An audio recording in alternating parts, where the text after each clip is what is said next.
So tune in to a simulcast of Primal Sports on Fit FM 96.7, FitFMJA.com, and Primal4K.com.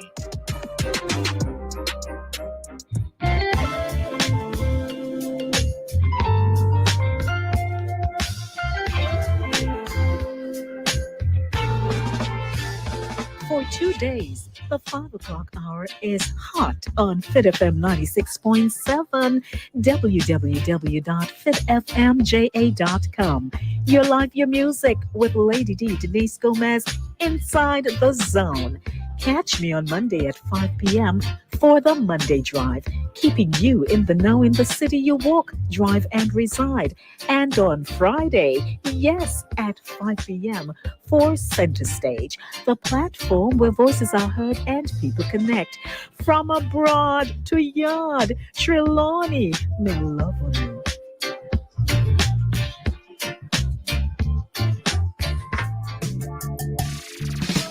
Blessings and light. This is Aymara, the musical revolutionary. Your host and the community buzz on Fit FM 96.7. Your life, your music. This and every Monday at 3 p.m. From the home to the community to the wider world. Let us be the change we want to see. Join me this and every Monday at 3 p.m. on the community buzz on Fit FM 96.7. Your life, your music.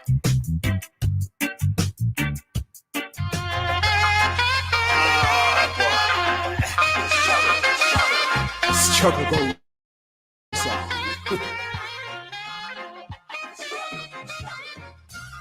We are the builders of the pyramids. We are the builders of the stone cities of Zimbabwe.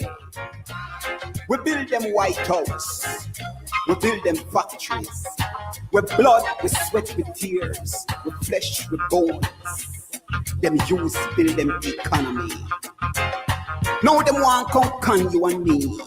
With them science and them technology. We make them take with knowledge. Now them are deaf way.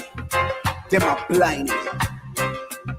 We are walk, we are ride, we are drive, we are fly. Nah look, nah see. Eyes focus on the screen of an iPhone, Galaxy, tablet, Blackberry. Wake up, look. Uno no sister them are buried with. Ancestors crying out. Them are weak, you see we heading back to slavery. Robotic, digital, technological slavery. The rich take them session, call it recession, left the world in depression. Legal and illegal drugs and alcohol on the rise, in dear interest. To our demise we patronize, now become marginalized. Make fools seem wise because we are by them lies and sell with light. Prostituting our sons, doctors and wives. Marcus did rise. Sam Sharp did rise. Bogle did rise. Taki did rise. Queen and Zinga did rise. Harriet Tubman rise. Rosa Parks rise. Malcolm X rise. Frederick Douglass rise. Ancestors rise. Yes. Greetings. Yes, this is Aymara, the musical revolutionary. And this is the community buzz on Fit FM 96.7. Your life, your music. Yes, we are here. And this is Monday the 20th of November, 2023. We're there. Yeah, we're there on a cool Monday afternoon. How is it in your side, on your side of the world, or wherever you are, in Europe, North America, South America, Africa, seen within the Caribbean? Or are you doing China, Mexico? Oh no, I'll do over there.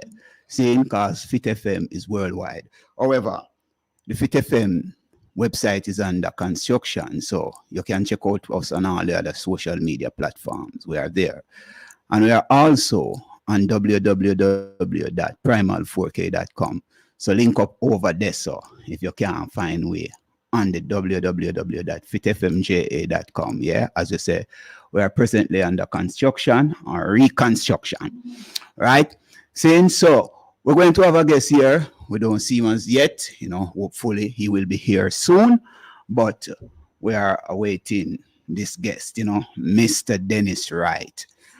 Or Steve Wright, Mr. Dennis Steve Wright, what may I go on with, see? But there's so much things happening across the world. The war in Palestine still happening, the genocide still taking place. Some people want to sanitize it, and some people see it as a sacred and holy war. And I can't understand it, but what is it? What is it, It's a holy war where thousands of children are dying, not just dying instantly, but dying slowly, in a most cruel way. So what are we saying, as people in this world? You see, I was looking at something earlier today where Gaddafi was addressing the United Nations, and he was looking at the preamble of the United Nations, what it represents, and how the United Nations function over the years since 1945, the formation of the United Nations. So we look at these things and we see the atrocities taking place right now in the world. Saying, and when we look not just in Israel and not just in Palestine, but there's a bigger genocide happening, that give all these superpower the power, to use the kind of machinery that they are using to destroy lives rather than to make our lives comfortable. They are using this kind of machinery, these weapons. And guess where most of them think they are come out of? The Congo. See, all of these things are coming out of the Congo. The cobalt, with make your batteries and electric cars and all of these things coming out of the Congo. Even with cell phone and your laptops, see? But there's a worse genocide taking place there in the Congo. I want to hear nobody talk about it, but everybody talk about it, including black people. I talk about what is taking place with Israel and Palestine. Now it's time for I and I to wake up, people. It's time for I and I to wake up. I will put thing go on the weekend, or what I call it, the strong end, I was on the Matrix and Primal, Primal and me already, And we were talking, we're going to some serious discussion, revolution, we talk about liberation and colonial education. Well, my view is always that liberation over education. If you understand what I'm saying and you can't understand, well, you're in a serious spot. Truly, may I tell you, you're really in a serious spot. If you don't understand the vibration of liberty to choose the kind of education you want, rather than a kind of education that has been imposed upon us for a century. You see what I say? And that's what I talk about. People impose them system of thinking on you and create a generation. There's a document, I believe there's a document, Making of a Slave by Frederick Douglass. And I would like some people to go read them things, they understand. You see, me can claim what I claim, because I take it on to educate myself, and it wasn't a colonial education. So I want to set up people reading and writing and the whole thing of arithmetic and all of these things. It's a natural thing where you go to school and you can. But the deeper side to educate yourself, as Marcus Garvey said, man get two education. One is given to him by someone, and there's another kind of education that you take on the responsibility to educate yourself. See? So those who believe that they can get colonial education to liberate themselves, I haven't seen it happen for centuries now. You know what I mean? It more become more like a stumbling block in your way, because you still want to hold on to those institutions and happy to be their old boys and their old girls and all such the like. I'm a producer, I look on it. See? So this is how it is when we're going to wake up and we're going to wise up and see what I want. See, there's a book named The Wretched of the Earth by Frantz Fanon. And these are revolutionary writers. Somebody going to say, which part Frantz Fanon get him training? Yes, he was a brilliant scholar. Yes. And guess what? And dead early too. See, born 1925 and dead by 1961. Was born in Martinique and studied medicine in France, specializing in psychiatry. See, and guess what? He went into, when he got to Algeria, he joined the revolutionary movement in Algeria. This is a man with what would call a mind who is already liberated, know what he was about. Him as somebody who's trained by the system, he could have comfortably just relax, yeah, and enjoy life. See, but with an innate free mind. When your mind free innately, it is not being entrapped by the system, then say it's a different vibration that. So we still say colonial education cannot give you liberation in no way or form.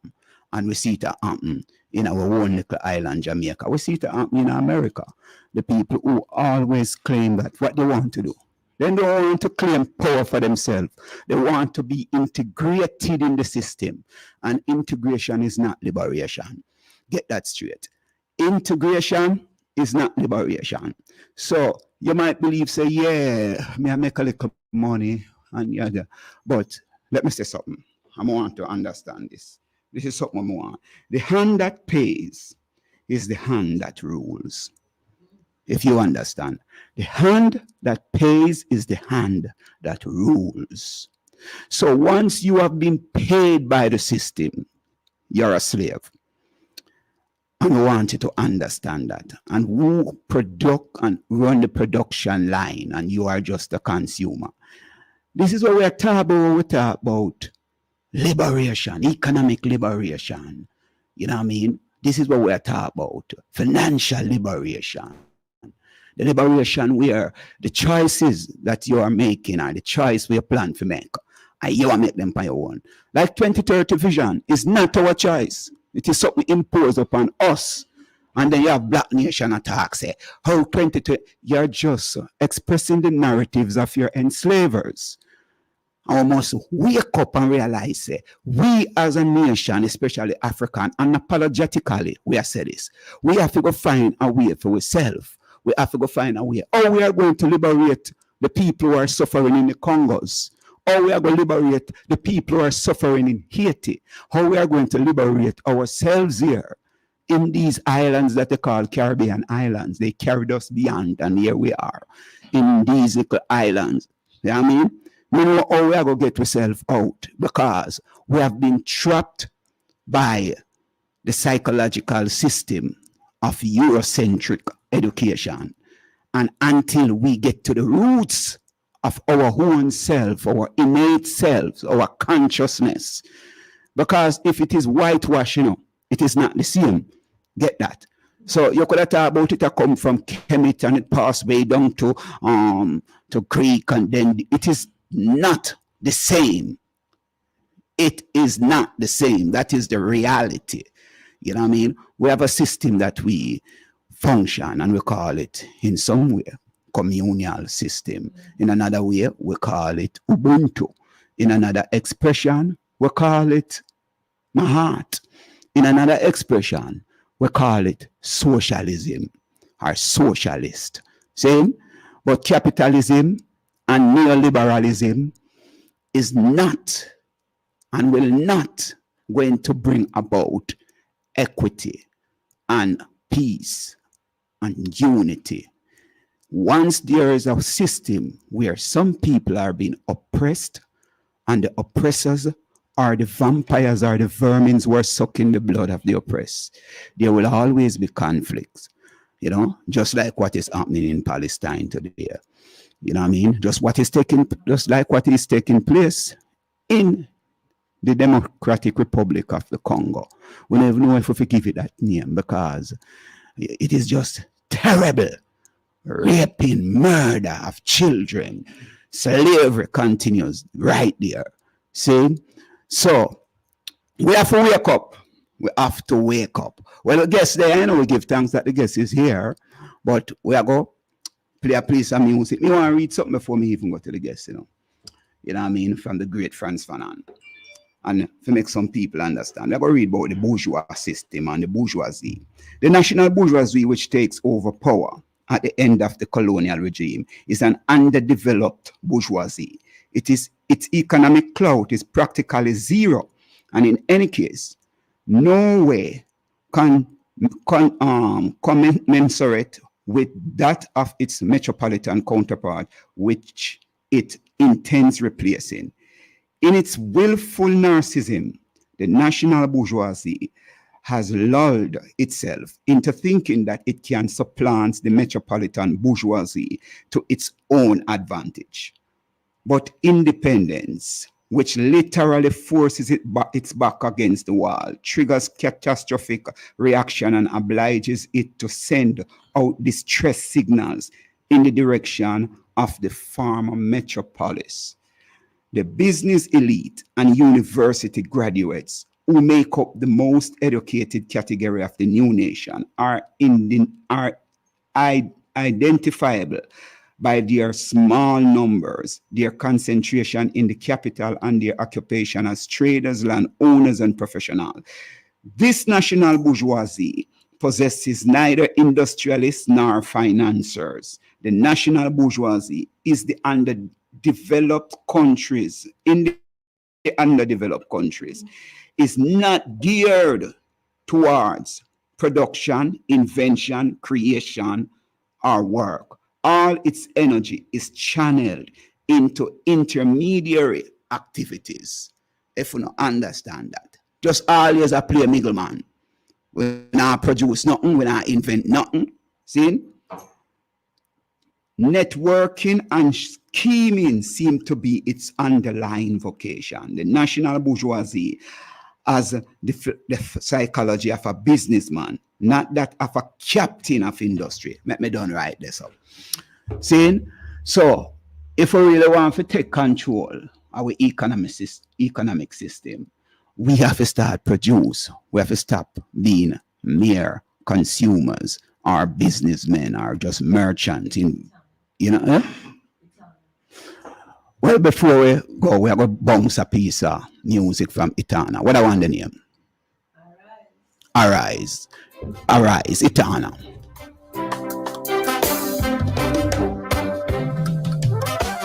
I was born strong. I was made for this. See, I met so many hard times when I thought I couldn't make it. See, I've had my trials when my pillows dried my eyes. Then the morning came and my wings took flight. I rise, see, I'm hurting but not broken, down but I won't die. I rise,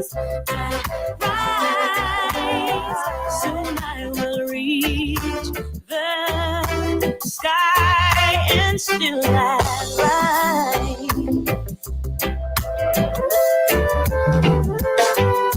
Some say it's a mystery how I still believe that in spite of all I've been through, I could still push the wheel. See, I have a power they can't see with their eyes. It's a little thing called faith that makes broken wings fly. I rise. Though I'm hurting but not broken, down but I won't die. I rise,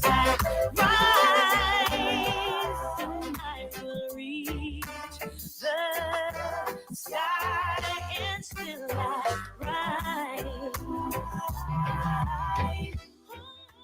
I rise, Etana, right? Hurted but not broken, down but I won't die.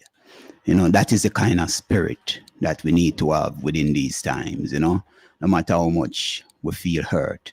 And we need to control the energy, you know. You understand? We must decide if we want to continue with our hurt, or we want to create or cultivate a harmonious vibration within ourselves that we can feel how we desire to feel, rather than allowing the outside things that are outside here to affect us so much that we cannot function to our full potential.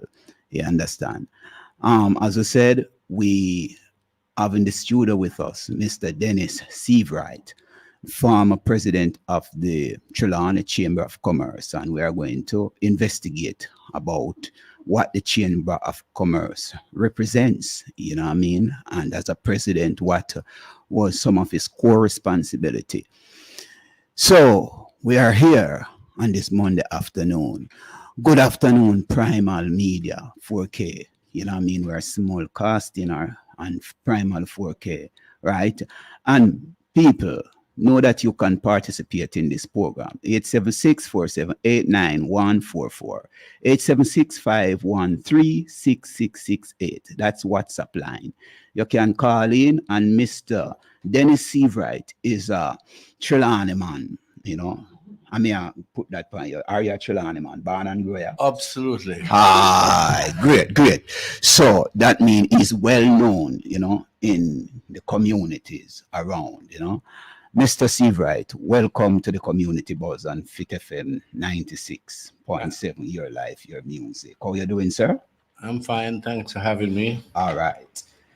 Now, we want to just get some information. As I say, as a Trelawney man, you know, tell us about your early life here in Trelawney, you know, born and grew up, mother, father. Give me a little history of your lineage. I was born 1948 in town of Clarkstown, Trelawney. Mm-hmm. My parents, my father was a very renowned farmer, and his wife, you know, back in those days, a perfect housewife and mother. I am a twin. My sister is a girl, lives in Canada. She was 19 years old, never returned permanently. I never left. So it's 11 of us in the family. And what number is me now? 9? Yeah, Nine, sister 10. 9. My sister 9. Okay. Or 10. Okay. My sister together is 10. Okay. Right, okay. See. And then my last brother, Calvin, the very last one. Yes. I grew up learning. In fact, when I wanted to find something to do in my life, I said to my father, I want to go and learn a trade. Okay. And he said, you're twins, and we can't afford to send both of you to high school.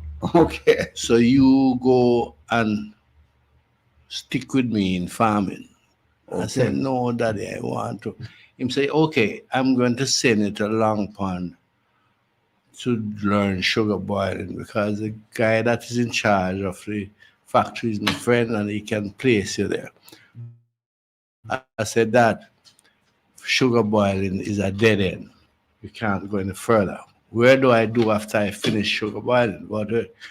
And he said, you're not staying in here and turn what list. That's all I have to tell you.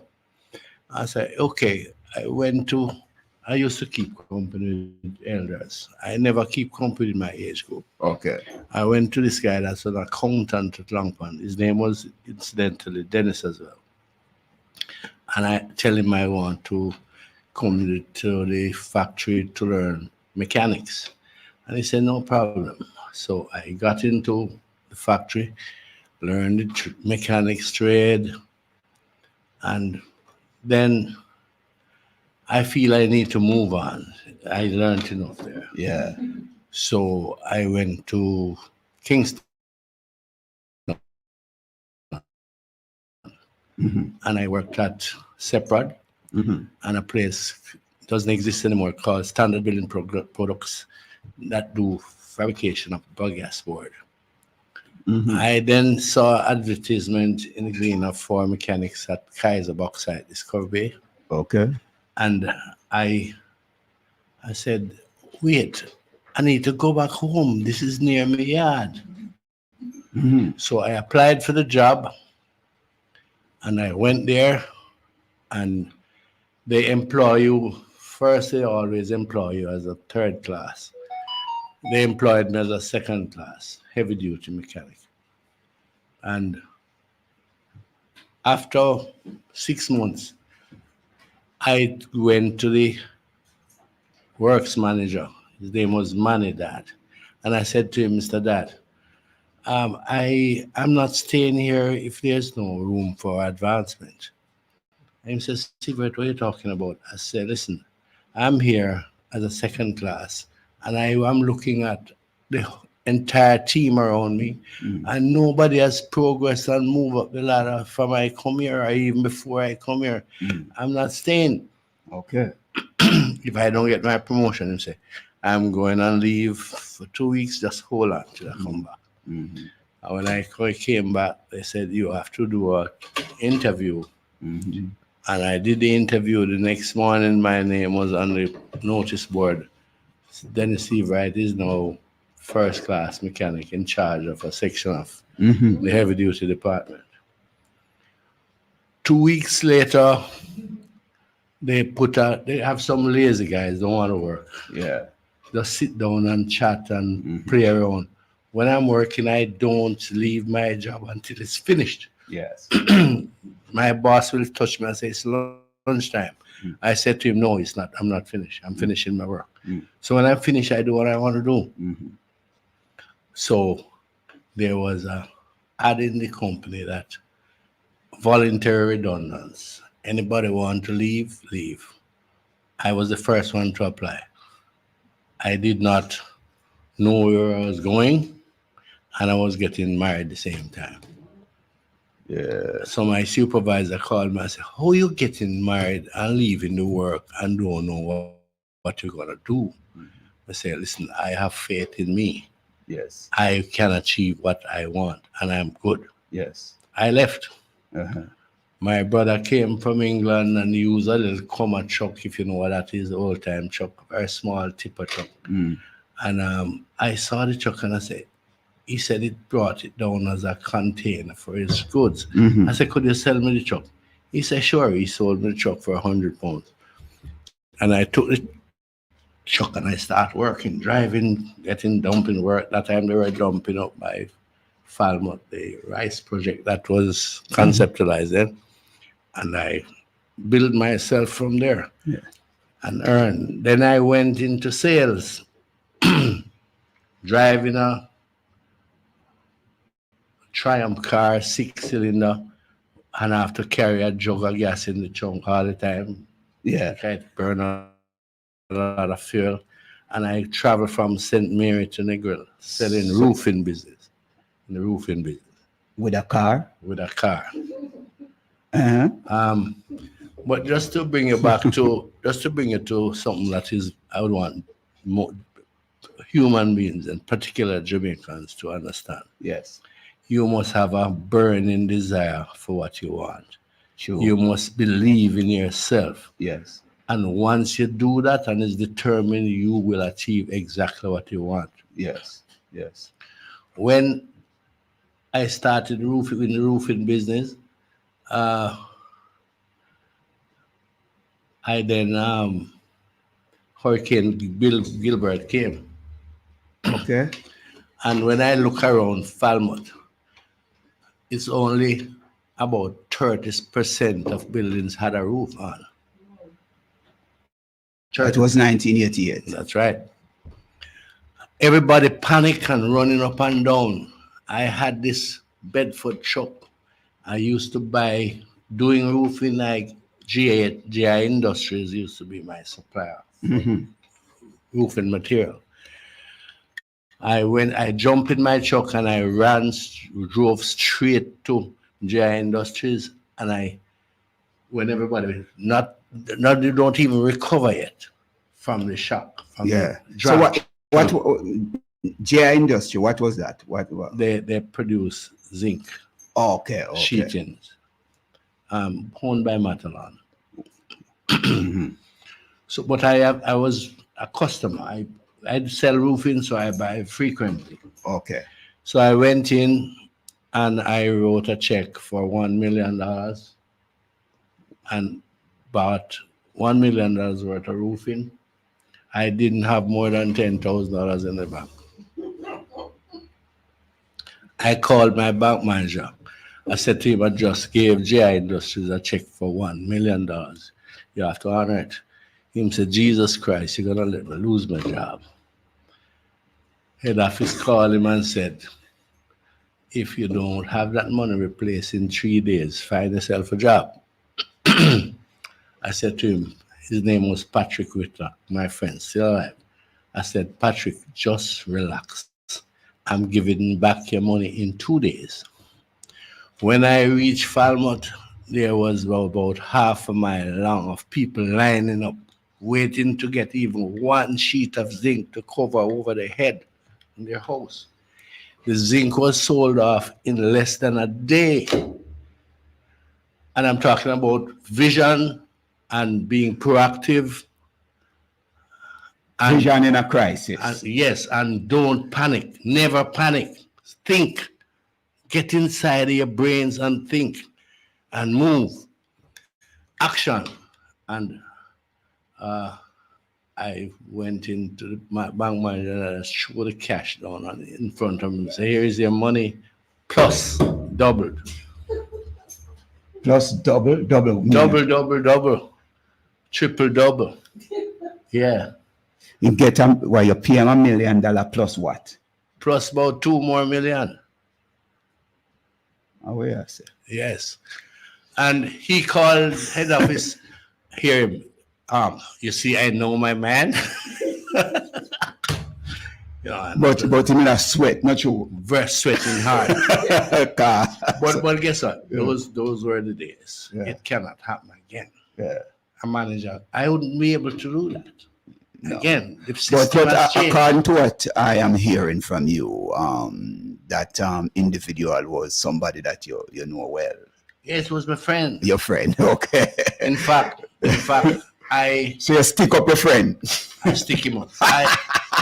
I in my life, I figure out the important people to stick to and be close to. Okay. And That's great. It's That's your great. banker, Yeah. your doctor, Yeah. and your lawyer, Oh. and the street man, So you say the street, the doctor, the lawyer, and the banker. and the street man, And yeah, man on the street. the man on the street. Yeah, How important is the man on the that street? man on the street can give you information. He understands what suffering is, Mhm. and he appreciates. Yes. Not all of them, Yeah. but they will appreciate a little gift Yeah. or gratitude. Yeah. And I don't want to stray, but Yeah. because I want to talk security same time. Yeah. But the reason why we're not getting information we want is how we relate to people. Oh, that's beautiful. That's We are that's not seriously. relating to people the proper way. Yeah. It's not about coming like you're investigating me. Yeah. I'm coming to you as if I want to share knowledge with you. Okay. And Yes. then I discover what I want to know. So the knowledge is reciprocal. Very reciprocal. There's no one way You street. learning and he's learning He's as learning. well. So it is sharing. Share. And that is what the community buzz is about. Right. Share. We say, from the home to the community. See, we will be the change that we want to see. But just before I forget, I want to pay homage to Yes. the late Honorable Custis Roy Barrett, Yeah. a visionary, a historian, Mhm. a lawyer. Yeah. Custis. Custis Roy Barrett. Yes, he has the passion of Falmouth at the bottom of his belly, Yeah. boiling. So before as you pay homage to him, how alive and well is his legacy here now? Well, that is a negative. We have not maintained the vision we dropped the ball. Shut. And shut. you are taking responsibility for helping to drop the ball. No. You know, I take the responsibility. I tried to hold the ball and I kick with my foot. Then kick. But you are still here, though, Mr. C. I'm right? still here. You are still here. Trying to do whatever I can. Yes, you are still here. What about your children? What about young people, you know, that come around you or you interact with? You share the vision of Custis Barrett with them and to show them that his vision would make this parish or Falmouth be a more industrious. Yes, first of all, I try to share. I'm a ardent Kiwanis. And once a Kiwanis and always a Kiwanis. Okay. I share with people my vision and try help people in direction once they show interest in the direction they want to go. Yes. I try hold people that I think is going the wrong way and bring them around. Yeah. I'm a registered, well, I don't know. I am a approved mediator. I was trained as a mediator. And I went to Verney House in Mobay one day to do some mediation with the family. Yeah. And every family member had scar all over their body. And is infighting themselves. And tears came to my eyes when that mediation was done. Why? Because everybody were enemies in the family. Mother, father, sister, brother, all enemies in one house. Fighting over what? Fighting over materialism. Material things. Right. And when we were finished, Yes. when I was finished mediating, they hugged each other and cried. Wow. Wow.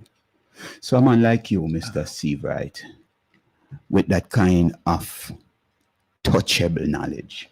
We use a term there, touchable knowledge, because sometimes people are express themselves in a theoretical way, but to deal with things on a practical level, you know, that it can impact and affect people's lives the way that you did with that family there. I'm saying this kind of skill, if you want to call it that, you know, as a mediator, should impart to our younger generation. You should have a little class, maybe on a Saturday, I teach people or young people how to just deal with conflict. You know, it's a new term what them I use now, conflict resolution and all of them things. Right. Why are you a part of that team of people? Nobody come to you for say because of your track record, we need you to be on the board or anything where I deal with conflict resolution right now. No. You see, and the whole thing of restorative justice and all right. A king don't have honor in this country.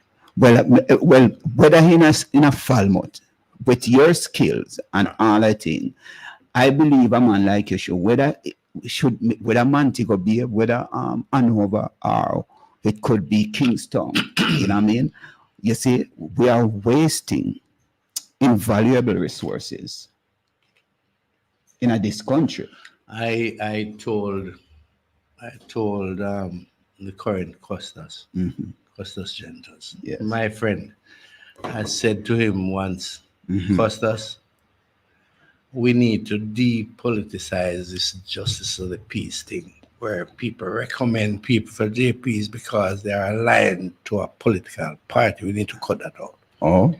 He has very little control over that because I have a committee that does that. Okay. I'm not a part of that committee at all. Far from it. And I said to him, if we want people as leaders to be JPs and to guide people, we should have all principals of schools should be a JP. All principals. All principals. If you are qualified to be a principal, you're a leader.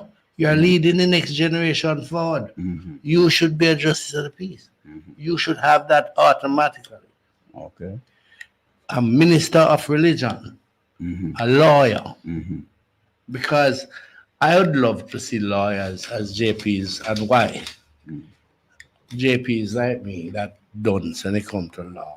Mhm. You, the lawyer, is there to voluntarily teach me Mhm. how to implement the Mhm. law.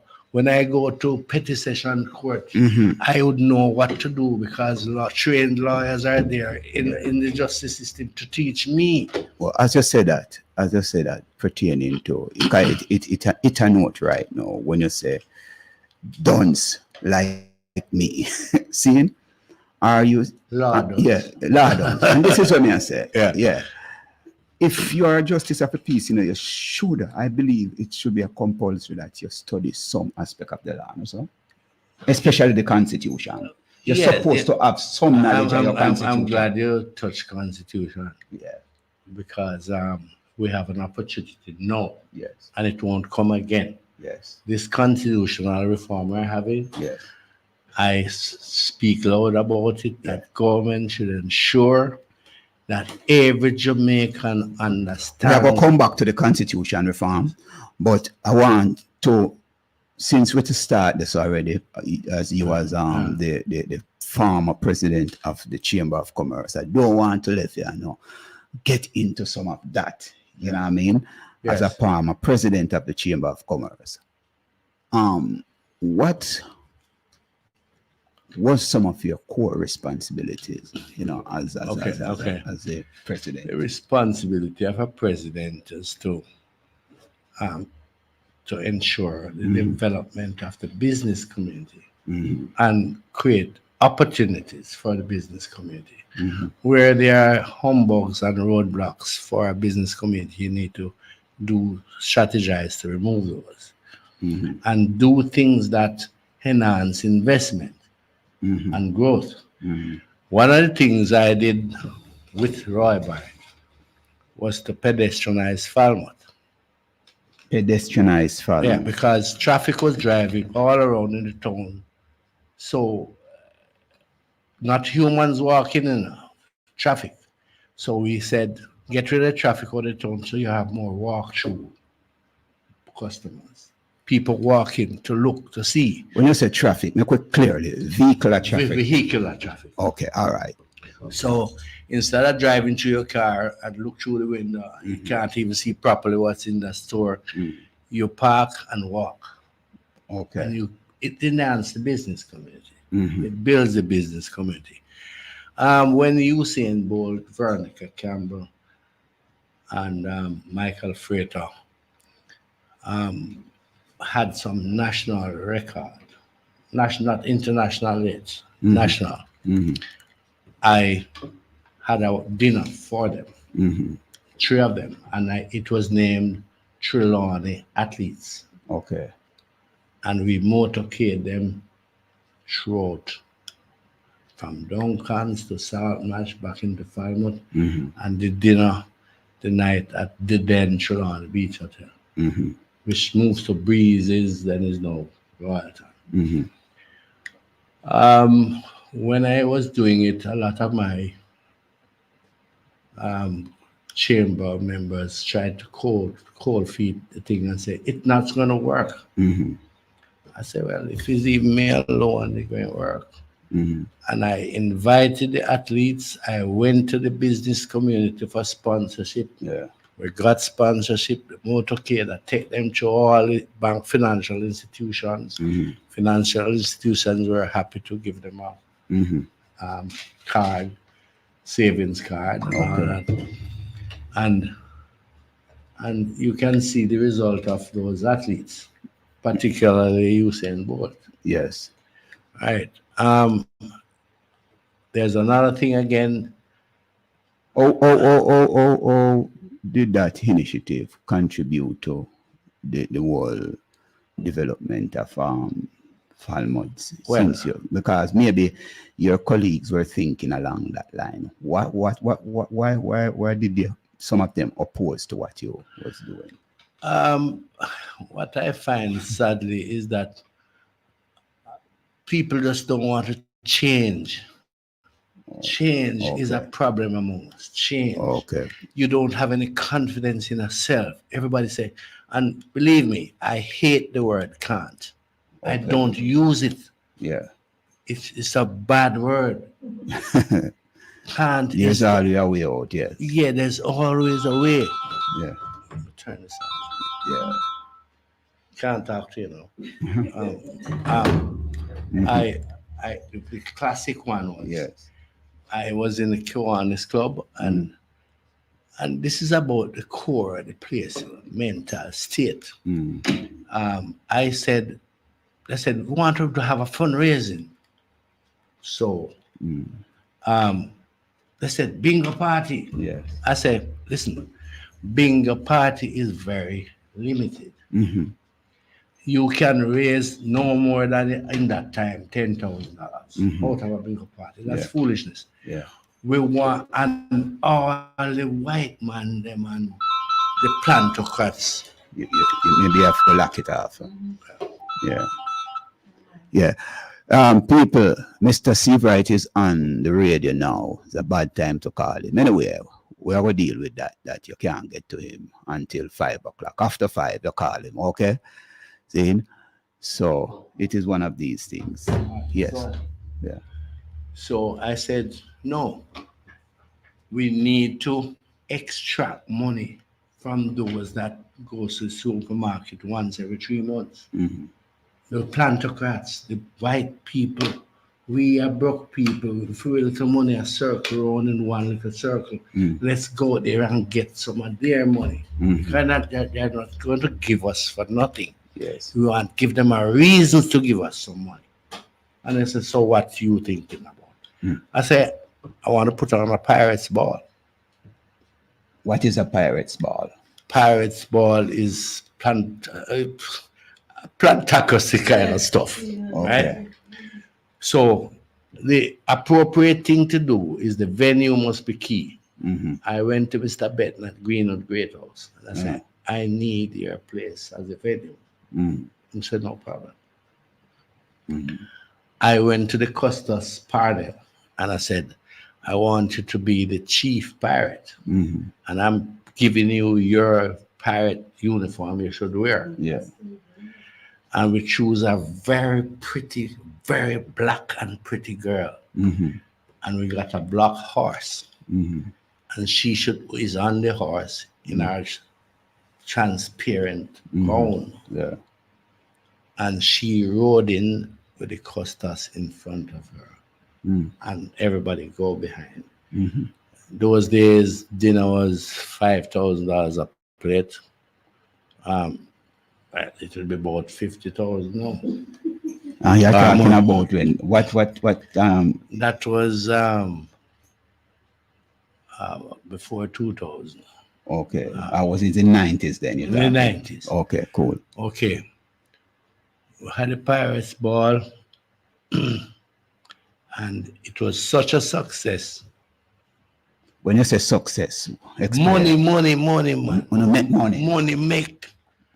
We donated then $60,000 to the private ward of the Falmouth Hospital. That time. You check the rates now and see Yeah, how much that 60,000 would be. Mm-hmm. Right, and that went. The Custos. That was when the Custos said to me, I want to appoint you as a justice of the peace. Oh, Custos panel. okay. Yes. So it's performance. Yes. Right. Yes. And many things. When we had the dinner for Usain Bolt, Vernica, and Freighter, my club, I'd say, chamber people say it's not going to work. People not paying that money. I say, okay, no, that was not the one. Sorry, let me retract. That dinner was to honor an entrepreneur. As president of the chamber, Yes. I said we need to find that entrepreneur. Who was that entrepreneur that you? Keith Russell. Keith Russell. Okay. Because he was doing development and I could not find anybody to compare the level of development he's doing. And some people say, what is my labor right? Some people say, me say me no business what it means. Labor right or PNP. Yeah. If you have somebody else that qualified than him, let me know. Nobody did. So you know my strategy. So why somebody would have still you say my labor right is because at the time when you were Because me a PNP. and you were at the time was a president at the chamber. of Right, Commerce. right. And they know I'm a comrade. No, but what simple being So a I shouldn't comrade. give it to a labor right. No, but you are dealing with community Right, development. that's the mentality we have. The around. president of a chamber of commerce. Is no party. It should be My non-partisan. duty is non-partisan. Yes. So I chose him. And they said, are you and Keith Russell alone going at the ball? That's you. So you know what I did? I went to Keith Russell himself. Yeah. And I said, we're planning an award for you. I want you to help me sell the tickets. Yeah. It's about him. You know. Yes. He said, give me an amount of tickets. Yes. And I give him ticket. The whole of Montego Bay come up. Yeah. The ballroom full. Richard Burke was the manager. He has to be hustling around to put in extra seats, tables for dinner. Yeah. Then everybody come. What can I do to help you? You want me help? You want help? You want help? Yeah. That are my same members. Yeah. So it can be a lonely road. Yeah. It can be a very. But what I'm getting from you, say, Mr. Steve, right, is when you have a vision, no matter how much people tell you say it can't work, it must work. It must work because you see it, you visualize it and see it Yes. happening. And when you tell me it cannot work, all you're doing is motivating me That's the kind of spirit. to press harder. That's the kind of spirit Yeah. we need in a Jamaica right That's right. now. You know, say, make we bounce piece of music and come back because, you know, we want to keep it entertaining, you know. You see anybody them, Julia, online at all? Because we have all kind of people like this now. People no can call in, you know. Let the system get you down. No way, no way. Never let it make you wear a frown. Well, you have only one life to live. So your best shot, you've got to give.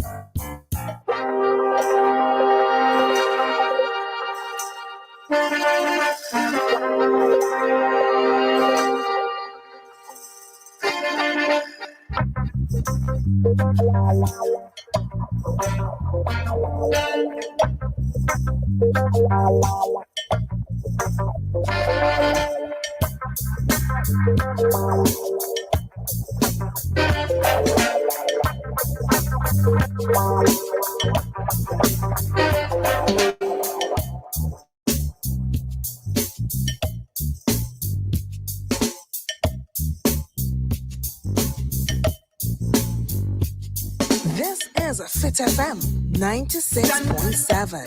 Shalani's Radio. Your life, your music.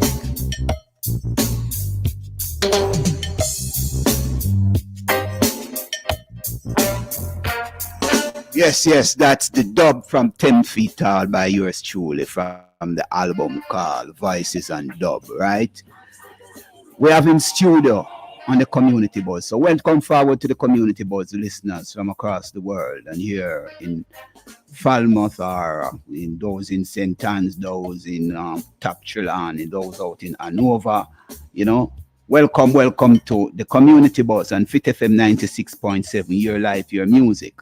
And the line is 876-478-9144.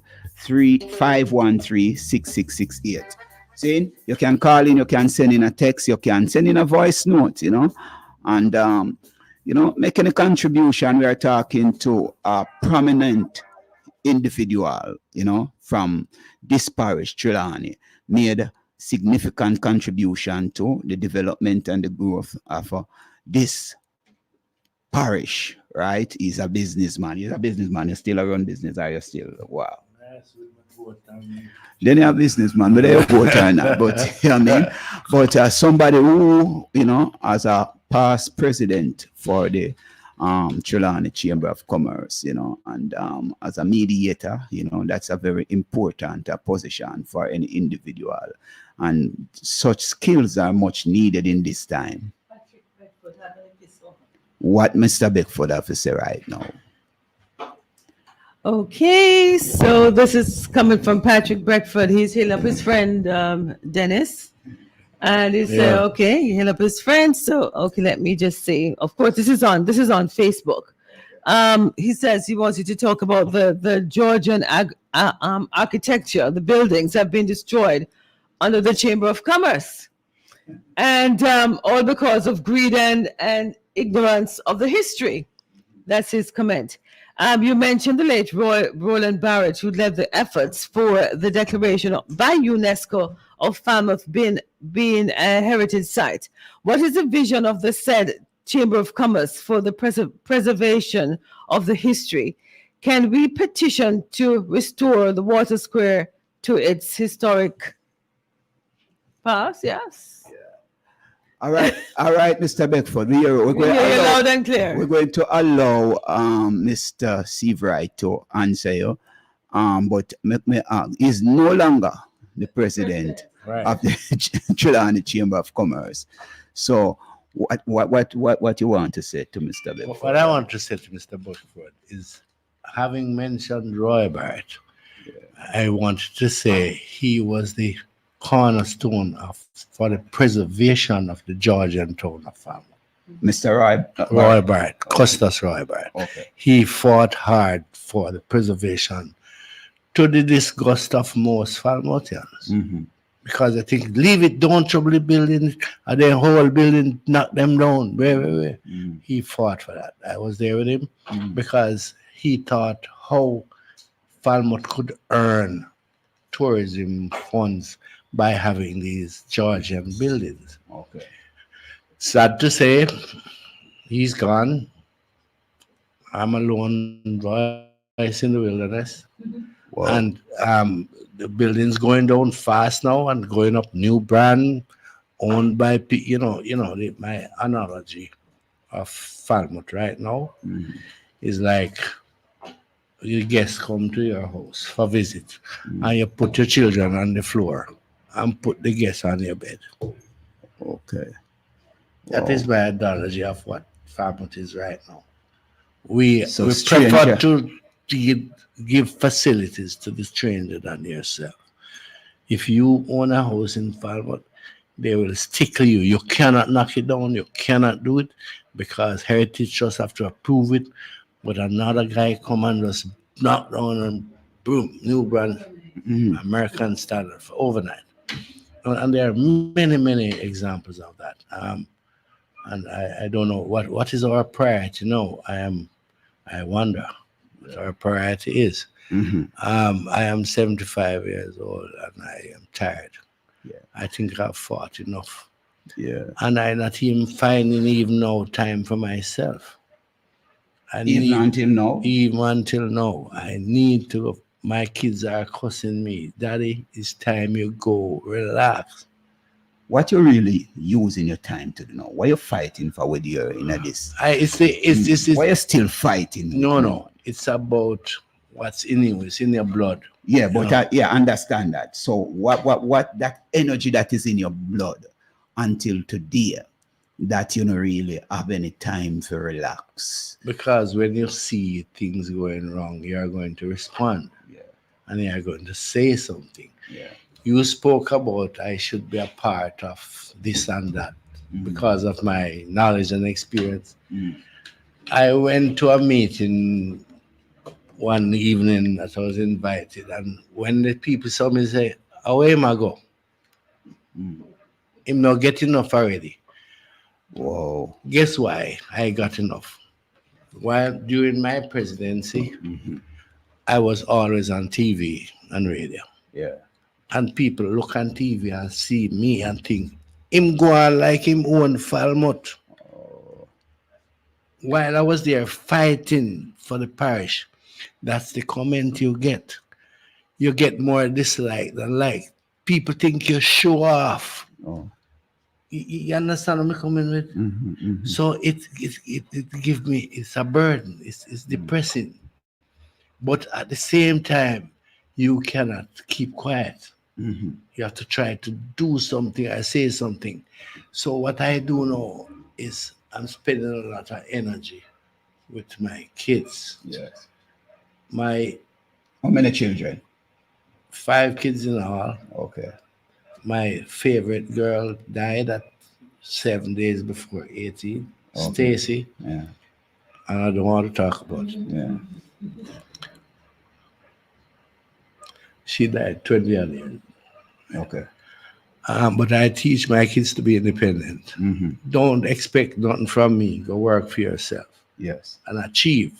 Don't beg people nothing. Mm-hmm. Work satisfied with what you have Yes. and work hard for what you want. Mm-hmm.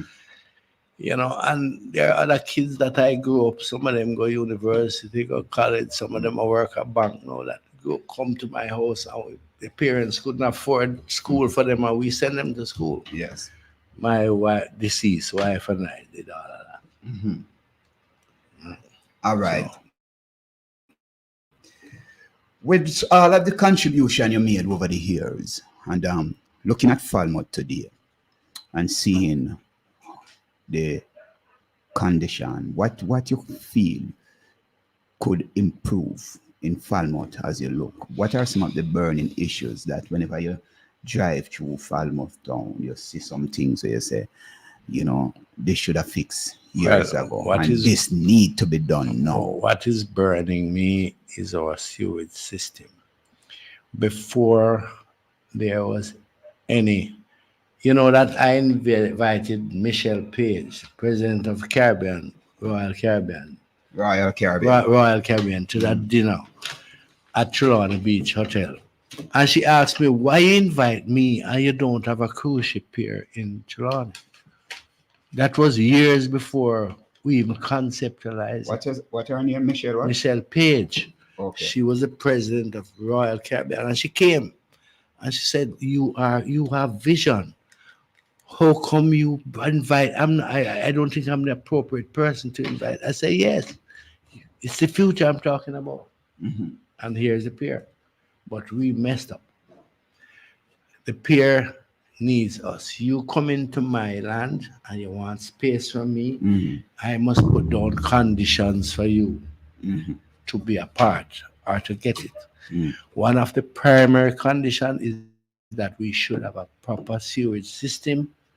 Who should put down the condition? You mean the Government. Locals? No, government, central government. So what about local government? The locals should quarrel for it, fight for it, Mm-hmm. and let it the message reach the top, Mm-hmm. so it can happen. So you would say it would be a collaborative effort with Right. local government and central government. Okay, they hurriedly accepted because everybody said, "Whoa, cruise ship, whoa." Mm-hmm. But when you dredge Falmouth, Mm-hmm. and it's almost at sea level already. Yeah. What is where the water is going to go? Where's rainwater going? Where is it going to go? Mm. You're going to end up with stagnant water if you don't have a proper sewage system. Mm-hmm. Right now in Falmouth, you have what they call that side of the road, the little white bridge there in Falmouth. If you go down that lane, there's a canal, and across from the canal are houses. You can see the sewage pipes in the canal coming into what kind of, and we're talking about environment. It disgusts me. Those are the things we need to deal with initially before anything else. No, but I was talking to some people recently, and they are talking about the expansion of Falmouth right now when it comes to development, you know. Now, if that is going to happen and you don't have, think about a proper sewage system from now, what is going to happen? What really going to happen? You know what is going to happen? Are you aware of the development plan for Falmouth right now? I see signs, I see the direction it's going. Okay, yeah. But so I ask the question, are we abandoning old Falmouth and creating another Falmouth somewhere? Are we doing that? based on what is the trend, we're going towards Martha Brae, right? Yes. What happened to Falmouth itself? Are we saying this problem too big to solve? Just forget it and move on. Are we saying that? I beg the question. Because the drainage in Falmouth sucks. What can be done to correct all of that? What can be done? Water harvesting, and it's a big investment. It requires enough money. Every building should have catchment water, and it goes into a reservoir and then pumped somewhere and then recycle. You believe because of the development, you just talk about reservoir right now. The capacity of what is distributing water at the reservoir right now. Because recently we had some discussion with the councillor from up by Wakefield Division, Councillor Bartley, and he was talking about the whole structure of the water system, why some of the people in his division not getting water for months, right? We are looking on one of the biggest river, right, which is Martha Brae, right, right, Dormouth, right away Dormouth, right, and we can't think of it. We are think, we really figure out that people within this area still don't have water, are still suffering from water. And we are talking about development, or we're talking about expansion of business community. Yet the citizen who's supposed to be the main driving force, right, for the business, don't have or maybe going to be out of water. You have bad sewage system.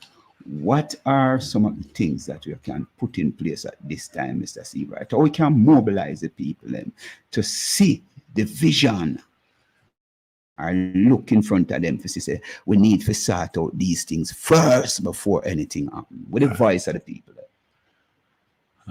Big question. We need the voice of the people, but in the worst way. Yeah. And what we need most is leadership. You touch that point. Proper leadership. Then we don't have leadership, we don't have the parish council, you know. We need leadership with a passion, leadership for the people and with the people. We don't want leadership for self-aggrandizement or for setting up some big man or something strip off from my shoulder. Yeah. No, we don't need that. We need to, you remember the analogy I gave you about putting your child on the floor while he gets on your bed? That is it. That is what's happening now? That's what you're saying? That is what is happening. No. I'm going to share something with you. Saturday, this happened to me. It happened before, but Saturday again. I went to use the public sanitary convenience in Falmouth, right? And after I was coming out, there's this little girl, she may be about 18, 20. And she said, sir, you need to give me $50. So she started to me. So I turned and looked down on her and said, for what? You just use the bathroom, sir. You have $50 to use it. Yeah. So I say, I'm a taxpayer and this is a public facility where I'm supposed to can use. Nobody not supposed to have to tax me to use it. She kind of, hold on her head when my hands are that way. So I said, fuck the matter, I'm going to pay the $50, but am I going to get a receipt? She said, me not have no receipt book, sir. So I said, who you collect this money for? Well, I parish council said me to collect $50. For who is our salary? Is that means of paying her or what? What is the system? You what I say? And she representing parish council. And she said the parish council. So what kind of a governing system structure like that? I went to Burwood Beach and at the same thing me buck up on. Right.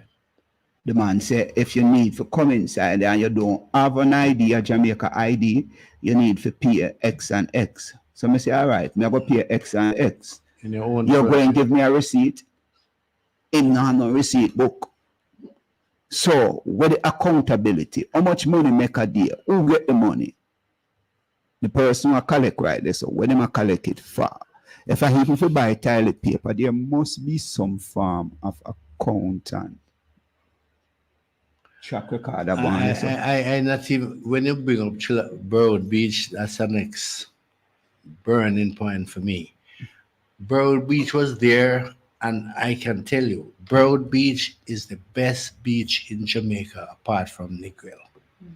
It's small, but you can go very far, and Yes. it's very firm Beautiful sand. beach. Man. Beautiful beach. Yeah.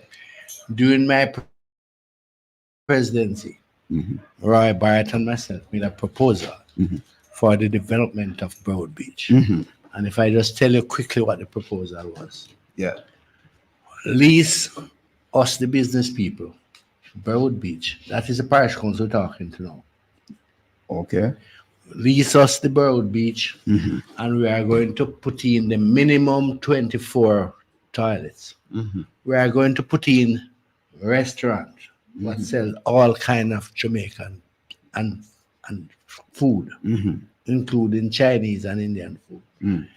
And we are going to have a kiddies jungle where when you come with your kids, they have their area to not to go in the ocean, and there's an area for them, and they have nannies that you can have stay with them, and a room for all their toys to play with, right? And we have water sports equipment that you come to the beach, you rent a chair, you rent a float, you know, and you go out and you enjoy yourself, and you come and you use your bathroom. We don't charge you to come in. You pay for the facility that you want. If you want a float, we rent you a float. If you want a chair, if you want towel, we rent your towel. And you sign for it, return it. If you don't return it, your money deposit gone. Right? And I said, this place could allow people in the bank and the rest, the hospitals, when they go for lunch, they would come to Broad for lunch. Just get a break and come out to Broad for lunch and go back to work. A huge development matter about. So that kind of vision that you that what you envisioned there between you and Mr. Barrett was to involve the community itself, or it was just a business between you and Mr. Barrett? No, it's not just between us. We are saying Broad Beach is sitting there, and the council is not earning any money. No, but we just want to get it clear. The council not earning any money. People not enjoying. People not getting the facilities. The best of the facilities. You go there dirty and all of these things, and you know what I mean. But what was your intention? What was your intention when you made that proposal? Was it to was it to the parish council? Was it that you, Mr. Barrett, and a few of you would have it as your private enterprise, like the hotels them we want to buy it out? We don't have a problem with that, you know, because we'd rather see some local be in control of all our beaches, you know, we as black people, especially of our complexion. I would rather to see that. But I would what I want is a clarity, you know, that if you suppose they didn't really allow you to get the beach, right? How would it contribute to the development of the community? Okay.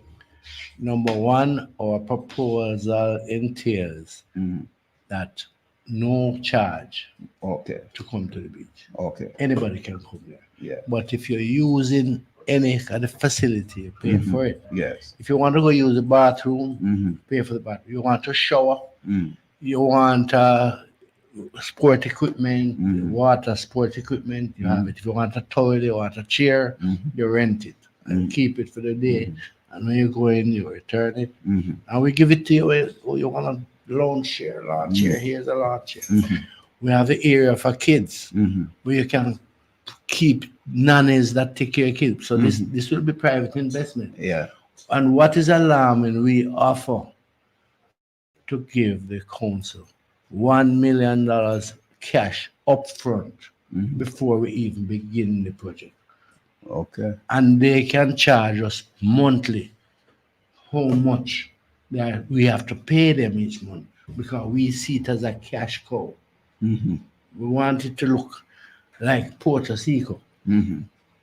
but you're not paid to go in. You sell the services. Mm-hmm. So I have a restaurant. I build a restaurant facility. Mm-hmm. I could rent that restaurant to somebody else from Fargo. So Yes. you run the restaurant. Yeah. You do music. Mm-hmm. You rent your space for music Mm-hmm. and all of that, and so on and so forth. Mm-hmm. And the same kind of proposal went also for Hague Showground Mm-hmm. when they used to just every year you have to build back style with bamboo, Yes. bamboo and bamboo, Yeah. all that kind of thing. And I said, no, let it be the entertainment center for Trelawney, Hague Showground. We are going to put up permanent structures. Who in control of that piece of property, as you mentioned here? It come on, I think, Ministry of Agriculture to what's it? Their thing is Rather. JS. Yes. Okay. Rather too, Mm. but it's government, right? I wanted to put up at least to start with a dozen bars out of concrete Mm-hmm. that you can go on top Mm-hmm. and have a next set of bar Yeah. on top and cut out this bamboo business. Mm-hmm. So it's all year round activity. And there was going to be nanny, jungle, and you always think about the kids there. Mm-hmm. Look how close here is. You could go there, you and your wife, and you give the nanny your kids to keep until you're ready. Finish drinking or walking around and shopping. And you'd have permanent shops. Mm-hmm. We slated that we'd have 2 prominent music owners from Falmouth Mm-hmm. to own music because you're going to have 24/7 music there. All And right? up on the line, yeah. Yeah. So you know, Mhm. it's all Yeah. Mr. Beckford, Yes, I'm here. good afternoon, sir. How you doing, man? Hey, my spiritual brother, that's another thing from between you and I. Yes, yes. We have Mr. Dennis Steve, right? I know that you are listening in the And studio. I'm watching you guys. And one of the things, I mean, Dennis is somebody, and we debate, and we come back a long way. Yeah. But one of the disappointing things, Dennis, that you're emphasizing, and I make a note. I'm calling our tourism sector the apartheid sector in Jamaica because it's a vexing issue for me. Because Yeah. anything with farmers, I am worried. I met Rybar. It was somebody who I talked to a lot when he was alive. But anyway, I hear you. I hear you in Burwood. I hear you in all this. But most of it, you're going back to the 60s for me in thinking about development. And we're thinking about development is the sand and the beach and everything. But I'm looking at more long-term things. And the vision that I think what everybody is missing, and is the aesthetics of Falmouth. Falmouth is the history of Falmouth. And we're missing. That's a developmental thing that we could critically move, get good paying jobs, like folks who some of the things that I have and we have discussed here in the diaspora in terms of developing farmers. I'll give you a vision. When you go to like Shakespeare birthplace in England as Stratford upon Avon, it is dedicated to literature, and they make billions of dollars a year on it. Mhm. What is important about Falmouth? And I give you 2 things. Falmouth, aside from the buildings and the architecture design, just 2 weeks ago, we had a discussion in my church, the adult ed. It was on about architecture, churches. and the type of building. It is an architect. You know what she was discussing and talking about architecture building, not knowing that I'm from Falmouth. This is in New Jersey where I'm living. And what I'm just saying is that we have to get rid of the tourism concept because there are minimum wage that go to people. We need a better focus. Trelawney, and I leave this to you, and I'm not going to say anything because I don't want to sell my ideas, but Trelawney is the #1 producer of Sell it. Olympian Why would you for want to sell it? Jamaica. We have had more Well, Olympic medals than half of the world, the countries in the world, from Trelawney people. Yeah, so you're surprised when you look at your face. But what I'm just saying to you is that we need to think around that. My dream, and I leave this to you, and like you guys said, you know that we can lead Olympics soon in Trelawney, and don't shake your head because we have the capacity to do it. no, So think about the beach. Mr. Beckford. Yes, Then you say I'm going to ask you this. Are you saying that you have idea of development, but it is a secret idea that you have close to your chest? No, That you say you don't it's want not a to. secret, but because I know a lot of these folks. When you send them an idea, the idea like the peer ask PG. That was one of my thesis paper when I was doing business at Bloomfield College in New Jersey. Go back and look in the Daily News. I think in the 90s, Falmouth is, I think the title of it, Falmouth is Diamond of the Rough. And I got a call. Somebody said, PJ want to know who am I? Yeah. So I said, PJ, the government stole your idea and No, create. because at that point, knowing where we come from, and then it's not the politics of Falmouth. Knowing where we come from, we were never ever treated like for what it is until that whole idea of developing, talking about a cruise ship pier and the way we then developed Falmouth using the aesthetics of the building. Yeah. That was some in the 80s. But we can discuss that at IMAR. I look up at the archives and send you that article. Yeah. So, from people, please don't call Mr. Dennis Seabright at this point. Maybe him lock up the phone now. See? Anyway, you have something to say to Patrick, you alluded to the vision of the pier. You remember my statement about inviting. Yeah, you can talk. I invited Michelle Page long before. Yeah. We concept. I wonder if you heard that. In my ear, man, in my ear, it's online. So that vision was not a vision of his that was stolen. You know. Okay. And that was what year? That was what year when you invited? About what time? If you can go back in your memory. It was about before PJ time? No, maybe during his time. As a prime minister. Yeah. I remember him take over prime minister 92. I think it was 2000 or 2001. Okay. Yeah. Okay. Yeah. Mm-hmm. Yeah. So the whole, we can talk about a whole thing. Yeah. And you know, when you listen to Patrick, you can understand the another side of the coin. Okay. Well, these are things where when you were so struggling with it. Yes. And I just want to implore that we cut out this self-centeredness and this about me. Yeah. And let's talk about the development. Because, for example, the Georgian town that he alluded to, I said it. Roy Barrett was the bastion of that preservation effort that I shared with him.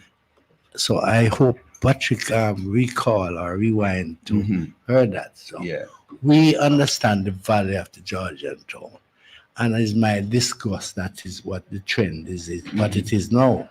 When I say value, see, because this is something that I always try. I was living in St. Thomas, years ago. And we discovered that what was there as the national a symbol for revolution or a symbol for liberation was really a symbol of oppression. Right? When we look at the statue, we see what it represents, and when we do some research, we realize this is not symbol for liberation. It has nothing to do with the people who stood up and fought. During the deprivation. So I am saying, a psychological impact. Knowing when I say Georgian, we understand what that represents. See? Colonialism. Yeah. Now, to decolonize the minds of our young people, to maintain this infrastructure without developing a kind of education system that will suit our people, rather than just tell them, say, boy, this thing was developed by the Georgian and all of these things, but coming from the contribution of our people to build up these infrastructure. What kind of education system would we put in place, that people understand the backbone. All right, Let me just say this about Falmouth.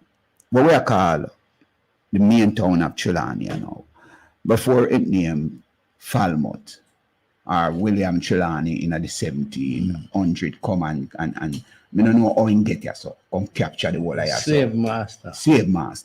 See? We not see nothing for represent the Maroons, which was Falmouth was the Trelawny Maroon. We not see nothing for Thank you very that. much. Your question, how do we teach our people of our contribution? Yes, as black people. To that Georgian. Yes. I'd want to tell my kids that Falmouth Parish Council building our courthouse with all those stonework is my poor parents do it. Yes. They were the artisan to cut those stones and lay them so neatly. And they were whipped while they were doing it. So this ours. It's ours. That is the richness about it. We were more skilled people.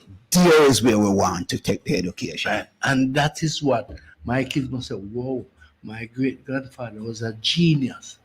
And when they put that keystone that almost hold up the whole building, how they know engineering so?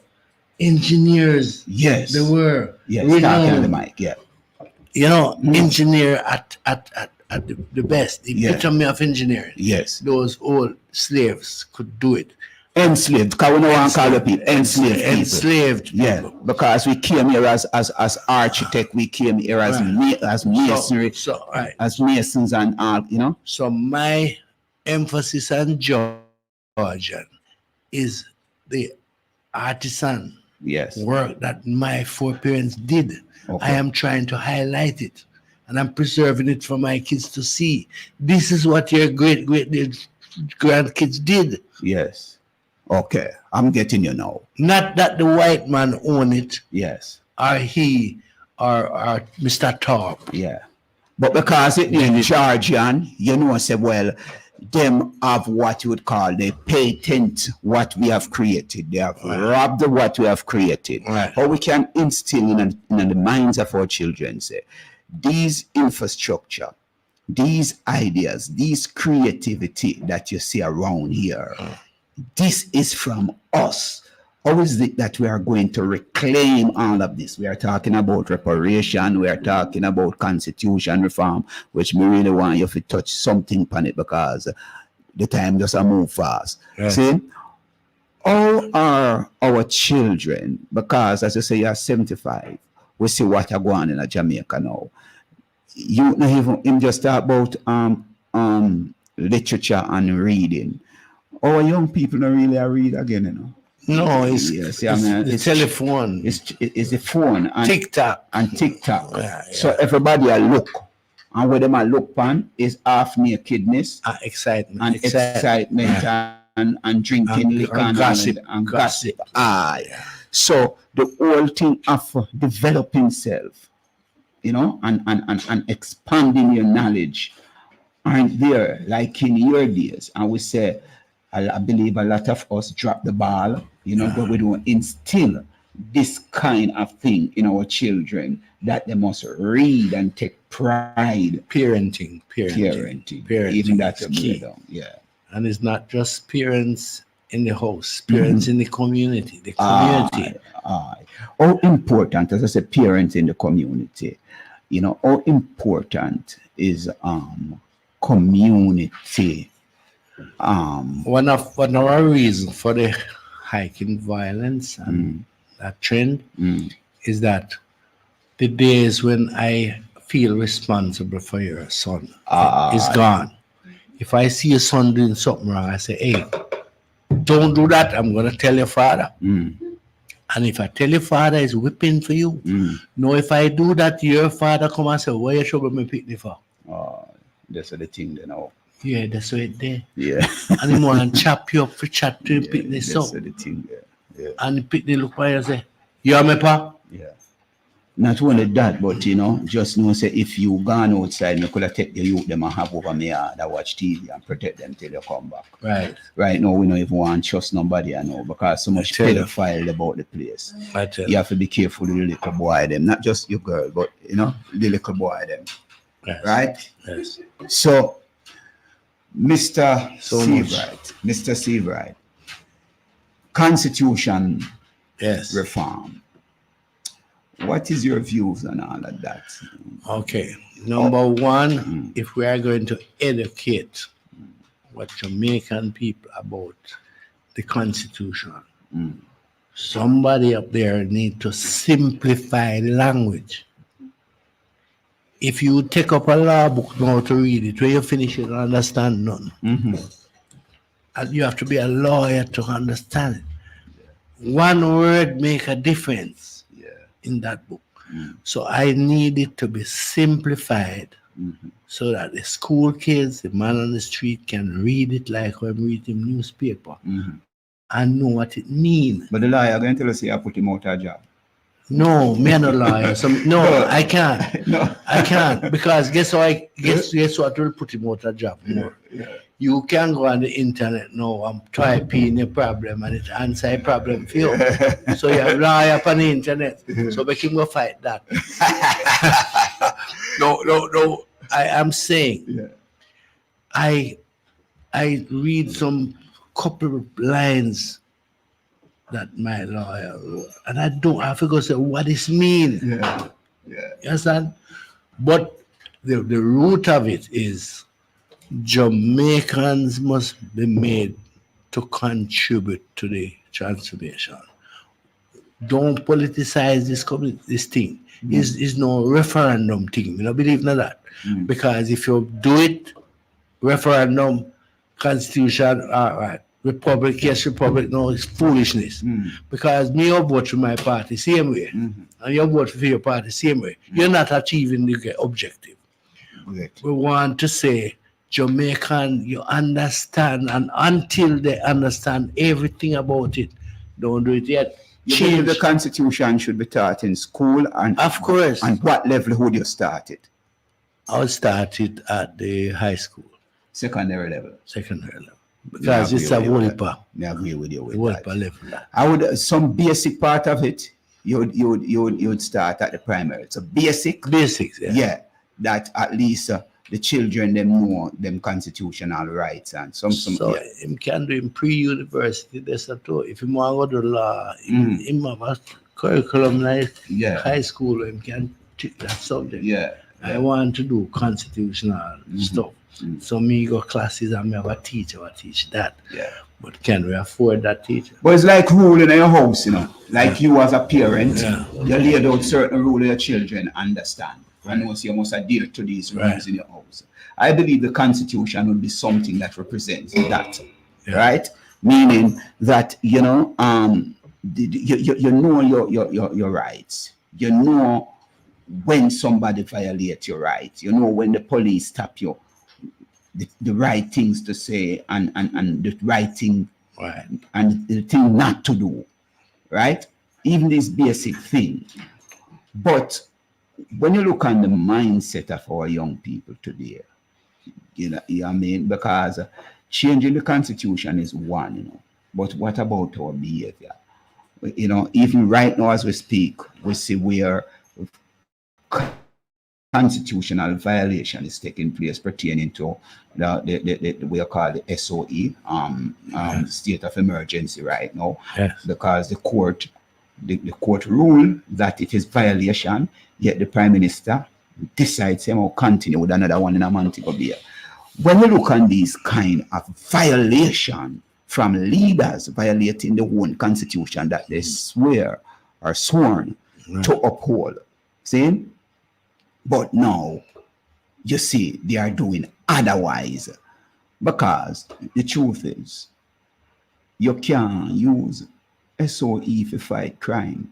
That's not a good method. What is your thought on that? Well, this, what they call it, Zozo? This is not Zozo. This is the state of emergency. Zozo one kind of different. I believe Zozo is about community involvement and mediation, just like what you are talking. Okay. This present state of emergency situation is all in the mind. It's not working. Yeah. The criminals just go dive out and cool out till it's over. Or them take a different route and go around you. I see they put roadblock soldiers out at the border, Greenwood. And all they're doing is creating traffic jam because they must check you. You think a gunman is going to go in that line with him car? I know, say soldier. Soldier they check car. In our time when we have technology, yes. We all of them are connect them. They just take up the phone and call and say, "Hello, police up the road." No, but you see it. All right, we see it even a roadblock when we used to take taxi, right? And man around robot. No. Yeah, man, I take so say what? Yeah, them out there so, them there so, them there so. It must be a different approach. Although there's a negative side to it, but when Adams was police chief, yes, he was successful in controlling crime. And one of the methods he used, if he is going on a raid, not even him second know where I'm going. Him just say, everybody give me on the phone. Yeah. Put on the phone one place and say, let's go. Yeah. And when them arrive and they see them know where them going. Now the criminal know when you come in. Yeah. So him gone. And you see, I don't know what would happen to a brain. Listen now, if I want to solve crime in a Jamaica now, I go and spend money on private policing. Me a police and you don't know. Me Dennis right? Yeah. Me have certain authority, power, and you don't know about me. And me, they come in the community and investigate and know what go on and me filter it to somebody else and them take the action. Yeah. Me not do nothing. No, you see, boy, gunshot, police siren, gone on the scene. Yeah. For what? When you turn on siren and run and go. The man them gone long time. You might just go see a dead body. Yeah. And there's nobody, everybody say, me don't know, sir. Me never see. Me never did this, sir. Me don't know. Right? Yeah. You need covert action, secret action, and pay well to do it. I don't believe a policeman should have lived in a ghetto. As I say, police, me could be got the police them. When they celebrate the 156th anniversary. That was a church meeting on Saturday at the Seventh-day Adventist Church. Yeah. So we big up the police, the Falmouth police. And the police in this division. Division what? Division 1 this? Also? Or Era 1. Yeah. So we are big them up. We hope we could have even. But there's something continuing during this week or next week. Yeah. So we will keep in touch. I don't know if none of them are listening or want call in anyway. I think every parish should have a housing development where only police live there. So for them have their own house. Believe them would have been targeted by criminals. All them criminals are going a pure gun in there. A pure gun in there, so you can't go there. But the two criminal are well brazen now, No, they want to take on all no. kind of people. That would be treacherous. Yeah. But if police live in an isolated environment with Yeah. these kids, Yeah. they are not vulnerable to criminals. But if me live down the jungle, Yeah. you know, say me a police, and you have 10 guns, I want to go to rob a night, and you know, say me know, you think me can't talk? I don't know about that. I'm dead. You see it and you can't do nothing because of there you live. So keep the police in a treat them. Security means security, you know. Secure them first. Make them live in a community by themselves, secure them and them family, and make them can go. They go do them work. Yeah. Nobody can enter where them live because high-tech security system. You understand? You see, So what we need to think out of the box, and you need to send police out there that nobody knows that them are police. You know, Undercover. secret agent come to Jamaica from the US, you know, and nobody know who them, you know. Them come and them all fall in love with woman, get bigger than baby, live in a ghetto with community ordinary, and his investigation him a do. And him keep feeding back information to the US, but you'll never see him with a badge or in a uniform. Yes. That is the direction we need to go. I was talking to somebody recently, and I said, "Boy, crime is not a thing where no government intend to solve because crime is business." We're not talking about violence, you know, because people always believe that is the only part when you hear something, there's you know, the shooting and the killing, but there's some psychological violence that is affecting our people. How we deal with that? The violation of people rights day in and day out. You know what I mean? And some of the things that you are talking about pertaining to even Falmouth, you know, the condition, the living condition of the people, you know, some of the working condition that our people working in is tantamount to slavery, you know. And how we're going to improve these things? You're 75-year-old now. You keep fighting. So now you fought and you continue to fight even up till now.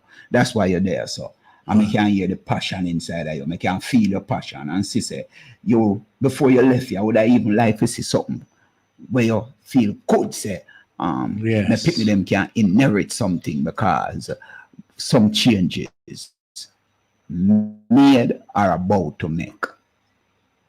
Yeah.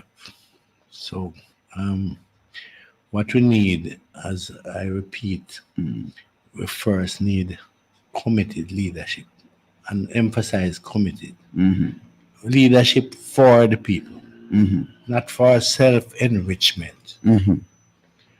I was a councillor back in the 70 years. I represented a community for 3 years. And I wasn't that time councillor wasn't paid. What do you mean, sir? Wasn't paid? No. Just a stipend? Stipend can't even buy sweetie. No. The Oh, yeah, stipend we got, when we get it, we just go and buy a drink. No councillor money big, you know. The further you live, for example, the upper Chilani councillors, them get more than the one in Falmouth. Him don't have to travel. So him get like maybe $10. More. Upper Chilani man get $50. Okay. Hypothetical speaking, you know. And all we do, including the upper Chilani man, we meet somewhere after a council meeting, we get paid, we just have a drink with the money. He can't do nothing else. But guess what? I inspect every drain in my community myself. As a councillor? As a councillor, when me allocate money to my division, may I inspect the work. Me not trust the works overseer. Because of me, I'll get the cousin. Okay. Right? And when I see officers put Christmas time trip for 5-6 girls in my office, big fingernail, me say to him, who will pay them? I know my money, you know. because my money is to fix the road Yeah. and drainage. Because one of the greatest problems with roads in Jamaica is drainage Mm-hmm. and the elevation of a road. Yes. And them just patch it, mash up next week, patch it again. Mhm. No drainage, no elevation plan, nothing like that, right? And no councillors I get, all councillors are telling me, no councillors are telling me now, call on him, say, Mm. why am I not going back, you know? As the Prime Minister announced the money, he might run again. Everybody want to run again. Wow. Nobody quitting. It's not about people, it's about money. It's not a commitment to serve. And that's why we're losing. No, when a people are suffer with that kind of, because it's a psychological problem that, you know, Yeah. where people not dedicating themselves to serve their community. It is not a us culture. It is more a I, what I can get. Yes. Now, we have to go do something, you know, pertaining to our education system, because you realize this it come from, you know, Mr. Steve, right? Yes. The self-centeredness, you know, coming from there sometimes. Well, you have to call it coming out of the home now, because if a structure set out are set up for a while now, for centuries now, that is me over you, rather than how we all, and you observe, so the people who are in power and who control power, and so them think, you know, them think as a unit. Right. Well, it might cost the Chinese, but when you go in a Chinese place, you see them are organized and well structured. We don't say when them got them yard, they no quarrel and have them own little differences. But we don't know that in the public. We chop up and we shoot and we kill one another in the public as Different culture. No, but you know, say, as I said, different culture. There was a thing that said when we were on the plantation, we united to liberate ourselves. But soon as we see a little glimpse of freedom, we start to kill each other. Crab in a barrel. We start the crab in a barrel mentality. You mustn't reach any further if me not coming with you. It's a dangerous mentality that's still, you know. Very, very dangerous. But I think the leadership is putting fuel to fire. Because when the Prime Minister is going to say the reason why he's stepping up salaries from members of Parliament is because their salary is small, and this is the underlying thing that concerns me. It will attract more qualified people to get into the politics. No, it tell me right that is a money thing. It's not about service to your country.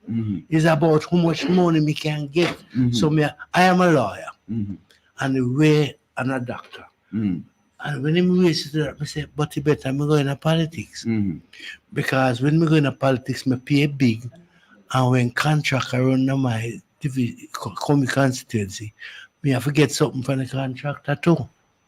But, so me better off. You see, that argument was a really a fool argument, you know. And why it is a fool argument pertaining to how much candidate? What is it, 63? Yes. Eh? Yeah. I not to cut you, but I agree So that they were underpaid. But don't make it the reason why you raise the pay, so that you get attract more people with qualification because of money. If the money should not be the motivating force. I can't believe people are underpaid when they have the power to pay themselves. Well, I can't And if you- accuse them of stealing. No. Well, no, but you can see where Lifestyle. some politician, you know, when them left politics a year, say these lands and these properties belong to them. Right? So therefore, you can say them underpay if when them left politics, them become multimillionaires and own a lot of properties. You know what I mean? While the people who are paying you are working hard to pay you are living in deplorable conditions, right? So we must have, you see, the discussion we may have, and most people we talk to, right? So we say, oh, we can get this kind of discussion to be more broad, that we can have we don't see no community center. You have citizen association, want to meet again, even as an elder. No, I don't see that no more. Then where we are going to go? The service clubs are gone too. I'm a Kiwanis, and I'm sad to say this. I'm a Kiwanis, and we used to have. Anyway, when I joined the Kiwanis Club of Falmouth, Yes. it was below chartered strength, meaning that you cannot represent your community, your parish, Yes. internationally. We had to go through Montego Bay because they were recognized. And what give you recognition is your membership strength. Yeah. And I brought it to membership strength. Okay. And my club won Secretary of the Year international. International. Yep. We go Kingston and get the award, Kingston, Ontario. Falmouth Club, Secretary of the Year. Yeah. And we chartered strength. We don't have to go through no Montego Bay no more. Yeah. I did that. What's some of the main works that Kiwanis Club? It's a service club that you go out and identify projects, needy projects, like a lady live in a dilapidated condition, her house, you try and fix her house for her, or you help a child to go to school and things like that. Or the funding from? You have to beg money. Okay, so that's you have to beg money. Okay. You know, and that kind of thing. But touching on the justice system now, I think JPs can be better utilized. JPs should be serving really as a mediator. JPs should be assigned to communities that you visit homes, talk to people. You don't have to know them. Go here as, hi, how are you? I'm Dennis Steve, right? I'm a justice of the peace. Can I have a talk with you, please? And I go in and say, sit down, man. I say, how much kids you have? Which school they go to? What level school they're in? How you earn your money? How you survive and all that thing. And then I can make suggestions because there might be a need that you can find the answer on their behalf. And I keep doing. I don't want to be a GP going around and having fundraising, begging money for them, this and that. We not into that. We want to serve people. You understand? Because GP at this, even now, GP not really get paid. It's a volunteer. No, it's a volunteer thing. Yeah. But I don't mind the volunteer thing. No, we're not talking about the volunteer because we need more of that. We need more volunteers in our country. Because with volunteers, it means that people are taking responsibility for the growth and the development of them community. You know what I mean? It's not just, So we need volunteers. We're happy that there's such, what I call it, entity that's still doing voluntary work. Yes. Yeah. But right now we are supposed to be visiting police stations at our own discretion to see how the prisoners are kept and all of that. So that happen? Yeah, supposed to. Supposed to. We want to know because the treatment of prisoners and all of these things. You know what I mean? Yeah. Not just the condition, but some of the police station them have themselves for police stay now. You know, check out how police live. That's another part of it because some of the police them are living in some really deplorable condition, you know what I mean, as police station.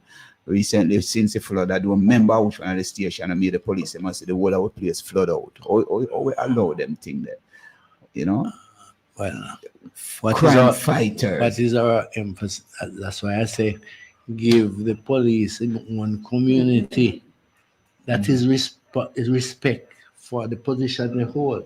Security is heavy thing in this country. A whole heap of billions spent on security. But how we spending it is a different matter. How do you get the policeman? For example, in the States, if a policeman is found taking bribe, him lose the job, him lose him pension, him lose everything. Everything, you know. So but guess what? They are properly paid, so they're not doing it because they're afraid to lose the work. Because Yes. you as a citizen stop you and you bribe him. If me go report him done, you know. Because me can have, because in the States they have camera system. Yes, You can yes, say, yes, yes. Him done with. In Jamaica, policeman stop you. Yeah, JP, sir. He say, but no, take care of the police and justice. What do you mean by that? And we're thirsty. So a police are set to a justice of the peace that them thirsty. I'm thirsty. Eh? And take care of the police. You understand? So who's responsible to take care of the police? The justice of the peace? That sound No, like some no. police and I really know them jobs still. No, it's You're not sure? begging No, man, begging. No, but if a policeman when really understand where ma put himself No, in, they will. Yeah, policemen that will run the risk. They will run the risk. and that is why we say we have to deal with our education system on a Right. different level, you know, because if we not do that, we are going to continue with this kind of madness, Yep. you know. Mr. Steve Wright, you know, you're here and I want you to have the last word, you know, your desire, your whole views, what you see happening right now, where you feel like you could give some kind of idea how to fix this situation, you know, where allow you to just express yourself now. 2 minutes. Yeah, I feel that we need to deal with the sewage system in Falmouth. Mm-hmm. Burning issue. We need to put up a proper sewage plant to take care of that problem. You have any idea which part you would have say that develop? Which part? What do you mean sewage plant there right now? The only sewage plant that exists now is the one that Royal Caribbean built for themselves, rather than building it for Falmouth. They were allowed and sold the land to put it up, and just sideline Falmouth, just build a sewage plant to take care of the pier. So That's what happened. Whoa. There's a sewage plant down at Falmouth Gardens that is there from way back in the early 70s. That doesn't exist anymore. People tie cow and goat in there, you know, pop down the fence. You understand? People all attempt to put up building inside of there. My God. The other day, the mayor spoke about it, say, I think it was an excuse for not having a sewage system, you know. Yeah. But if you're not maintaining something, people will take it over, you know. But that my big question to the authorities: why do we close that bridge that leads to Rock Bridge? To Rock? Yes. Why that bridge is closed for so many years, and we were told it's not safe, it needs repairs. It's a metal bridge. Mm-hmm. It's blocked off, and so it lock off Rock. It lock off the people from Rock to Falmouth, so they have to go around the highway to enter. And they have businesses in Rock. It's a disadvantage to the people at Rock. Why the bridge is still closed? And why isn't the bridge repaired? Is it that you don't have no intention to open it? Is it that you have a different agenda? That you want to expand yourselves to buy out Rock people and take it over for some other reason? Serious Why the question. bridge is closed, still closed? And for all I care, you can say we are opening the bridge, but only for light vehicles like motor cars, no trucks. And you have a sign there, no trucks. If you pass it with a truck, police write you up, boom, you're going to jail. Or you can put some system that a truck can't come. Can't come through. Yeah. Maybe the height or something. The height, yeah. But those questions we want answers for. In my community, Clarkstown, there are no burying people on the embankment. That's maybe we have to have your back. The cemetery is so full. Yeah. That's in the embankment, they're burying people. Whoa, that's sad. We can't even ask you a question to that because the time is up and we right now. A whole heap of burning things. Yeah. A whole heap of things. Mr. Seabright, Mr. Dennis Seabright, former president of the Trelawney Chamber of Commerce. And as a, yeah, you can't say it. See? We give thanks to have you here. And maybe we'll look forward again, you know, that you can be a regular guest with a man with so many history that you can talk to you again on the community buzz, or, you know. Thank you. It's good to be here. Family, friends, all over the world. This is the Community Buzz on Fit FM 96.7, your life, your music. We give thanks to all the people who participate. We give thanks to Patrick Beckford, you know, for calling in, you know, as a supporter who always here. I mean, so we have to give thanks to you, Mr. Beckford. You know what I mean? You're a passionate person like Mr. Dennis Seabright, you know what I mean? Big him up. Big you up. See, so this is the Community Buzz. I'm Mara, the musical revolutionary. Next strong, you know, we will be here again. Right. Blessings.